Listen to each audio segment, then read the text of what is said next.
In her new book, Kellyanne Conway makes a lot of headlines. Among them, former President Trump lost the 2020 election and was ill-advised by campaign staff and election deniers surrounding him. Who were these people? Well, lots of folks. I mean, nobody's going to get before the president without the permission of the chief of staff, for example. And I think people told Donald Trump he was going to win in the landslide, and frankly, he should have, between his policy accomplishments, his Democratic opponent. There was so much working against him, though. He couldn't do the rallies because of COVID. He couldn't campaign the way he was used to, the way people love to see him campaign and get out there and really mix it up with the folks, go where they are. While Kellyanne left the administration in August of 2020, she says these same people are still relaying that message. But here we are a year and a half later, and I think people are still telling the president, today's the day we're going to, I know they are, today's the day we're going to turn this in this state or that state. How is that fair to him? It's all recorded in her new book, Here's the Deal, a 500-page memoir that reveals a lot, including her rift with the president's son-in-law, Jared Kushner, who she describes as shrewd and calculating and full of dreams and schemes. Well, a lot of people are thanking me for saying it because they dealt with him, and whether that's people on Capitol Hill, in the White House, in the media. Let me just say for the record, Jared Kushner is a very smart person. He's highly educated. He's a successful businessman in his own right. I don't understand why he thought he should have all this unchecked authority, or why he should be able to stuff his portfolio with any issue he had the whim of tackling. She says she often felt shut out by him, and that it wasn't she who initially had a problem with him. But he had a problem with me. He accused me of being a leaker, which was false.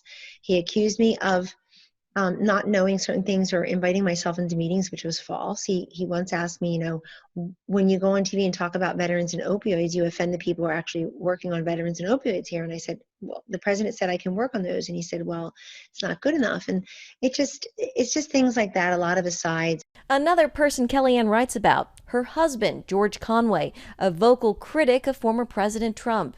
She writes his attacks on Twitter were sneaky and almost sinister, adding that after work, George would be just steps away in his home office, plotting against her and her boss. That had to be tough for your marriage.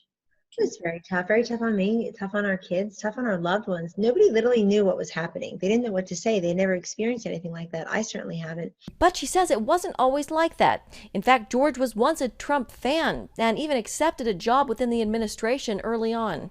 George does not owe fealty and loyalty to Donald Trump. He did not take a vow to Donald Trump. I did not take a vow to Donald Trump. I took an oath to the Constitution. He took a vow with me to love, honor, and cherish. And I think included in that is to try to support your spouse's career. On the topic of faith, Kellyanne writes about being raised by her mom, grandmother, and aunts, all strong Catholic Italian women in South Jersey. She says faith and family were central.